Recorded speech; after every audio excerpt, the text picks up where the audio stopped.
Hi అండి, welcome to Sandhya kitchen. ఇవాళ వచ్చేసి బోటీ ఫ్రై అయితే చేస్తున్నానండి. ఆయిల్ లేకుండా ఈ విధంగా ట్రై చేసి చూసానండి, చాలా బాగుంది. కానీ వేడి మీదే తినాలి ఇది. అయితే నేను 1 కేజీ బోటీ దాకా తీసుకున్నాను. ఈ బోటీ తీసుకొని కాస్త ఈటింగ్ సోడా వేసుకొని బాగా కలిపేసుకొని ఒక 5 నిమిషాలు పక్కన పెట్టేసుకొని కలిపేసుకొని కడిగేసుకోవాలి. ఎందుకంటే వాసన లేకుండా ఉండాలంటే బోటీ అనేది ఈ విధంగా కడిగేసుకుని ఈటింగ్ సోడా వేసుకొని కడిగేసుకున్నామంటే వాసన లేకుండా ఉంటుంది. ఇప్పుడు ఇది ఒక 4 విజిల్స్ వచ్చేలాగా ఉడికిచ్చేసుకొని నీళ్ళన్నీ వంచేసుకొని బోటీ మాత్రమే ఒక గిన్నెలోకి తీసుకోవాలి. ఇప్పుడు రుచికి తగ్గట్టు ఉప్పు వేసుకోవాలి. 1 స్పూన్ కారం, 1 స్పూన్ అల్లం వెల్లుల్లి పేస్ట్, కొద్దిగా పసుపు, కరివేపాకు 4 రెమ్మలు, గరం మసాలా పొడి 1 స్పూన్ దాకా వేసుకోవాలి. 1 గుడ్డు వేసుకోవాలి.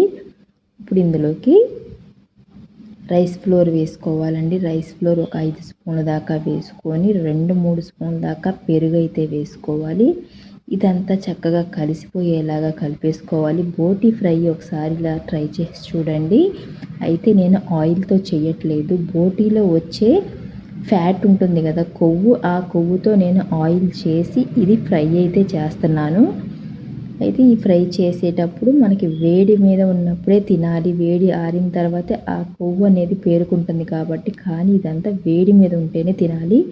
వేడి ఆరిపోయి కాస్త కొవ్వు అనేది పేరుకుపోతుంది కదా, అప్పుడు కాకుండా వేడి పెట్టుకొని, కావాలంటే వేడి పెట్టుకొని మళ్ళీ తినొచ్చు. ఇదిగోనండి, ఈ బోటీకి అయితే ఈ కొవ్వు అనేది వచ్చింది కాబట్టి ఇదంతా నీట్గా కడిగేసుకొని బాగా ఆయిల్ లాగా వస్తుందండి. ఇది అంతా కరిగిపోయి ఆయిల్ లాగా వచ్చిన తర్వాత చూపిస్తాను మీకు. ఒక 10-15 నిమిషాలకి హై టు మీడియం ఫ్లేమ్లో పెట్టి ఉడికించుకున్నామంటే ఈ విధంగా ఆయిల్ లాగా ఇది వస్తుంది. ఇది ఈ ఫ్యాట్ అనేది మంచిదంటండి, కానీ ఇది వేడి మీద ఉంటేనే మనకి ఆయిల్ లాగా ఉంటుంది. కాస్త వేడి ఆరిందా మనకి ఫ్యాట్ లాగా, అంటే కొవ్వులాగా, నెయ్యిలాగా మనకి గడ్డగడుతుంది. అయితే ఈ విధంగా చేశాను కదా, ఇప్పుడు ఇది నేను తీసుకుంటున్నానండి. ఈ పైన మనకి కొవ్వు అనేది ఉంటుంది కదా, ఇది అనేది పక్కన చిన్న చిన్న పీసులాగా వచ్చేవి తీసి పక్కన పెట్టేసుకొని ఇదే కొవ్వులో వేడి చేసుకొని మళ్ళీ ఇప్పుడు నేనైతే ఈ మటన్ బోటీ ఉంది కదా, ఇదంతా ఫ్రై చేస్తున్నాను.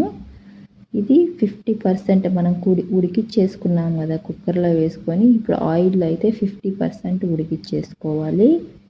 ఈ విధంగా ఉడికిచ్చేసుకున్న తర్వాత నేను కొవ్వు ఉంది కదండి, ఫ్యాట్, దాంట్లోనే ఫ్రై చేస్తున్నాను. కావాలంటే మీకు అట్లా నచ్చదు, వేడి ఆరిన తర్వాత పేరుకుంటుంది అనుకున్నప్పుడు మీరు ఆయిల్లోనే ఫ్రై చేసుకోవచ్చు.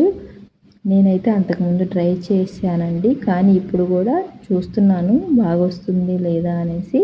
ఇప్పుడు ఇది బాగా వేయించుకున్న తర్వాత ఇదంతా ఒక గిన్నెలోకి తీసుకొని కొంచెం ఇదనేది ఈ ఆయిల్ అనేది తీసుకొని వేడి చేసుకున్న తర్వాత 1 స్పూను జీలకర్ర, ఒక పెద్ద సైజు ఉల్లిపాయ ఈ విధంగా కట్ చేసుకోవాలి. 2 పచ్చిమిర్చి కట్ చేసుకొని వేసుకుందాము. 4 రెమ్మల కరివేపాకు వేసుకొని ఒక 50% వేయించుకోవాలి. ఎక్కువగా వేయించుకోవాల్సిన అవసరం లేదు.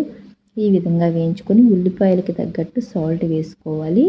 కొంచెం పసుపు వేసుకుందాము. ఇదంతా 50% మాత్రం ఉడికిచ్చేసుకోవాలి. ఇదంతా నేను ఆయిల్ లేకుండా బోటీకి వచ్చిన ఫ్యాట్తోనే నేనైతే ఫ్రై చేస్తున్నాను. వేడి మీదే తినాలి, వేడి ఆరిన తర్వాత అస్సలు తినలేము. ఈ విధంగా చేసుకున్న తర్వాత ఇప్పుడు ఈ బోటీ ఫ్రై చేసుకున్నది ఇందులోకి వేసుకొని ఇదంతా చక్కగా కలిపేసుకోవాలి. ఇదంతా కలిపేసుకున్న తర్వాత ఇంకెక్కువ టైం పట్టదు. కొంచెం కొత్తిమీర వేసేసుకున్నామంటే, ఒక గుప్పెడు కొత్తిమీర వేసేసుకున్నామంటే బోటీ ఫ్రై అయితే రెడీ అయిపోయినట్టే. మీరు నచ్చితే ఆయిల్లో చేసుకోండి, లేదా ఇలా వేడి మీద తినాలి అనుకుంటే ఈ విధంగా ట్రై చేసి చూడండి, బాగుంటుంది. అంతేనండి, కొత్తిమీర వేసుకున్నాం కదా, ఇదంతా కలిపేసుకొని గ్యాస్ ఆఫ్ చేసుకున్నామంటే బోటీ ఫ్రై రెడీ అయినట్టే. ఈ వీడియో మీకు నచ్చితే లైక్ చేసి సబ్స్క్రైబ్ చేయండి.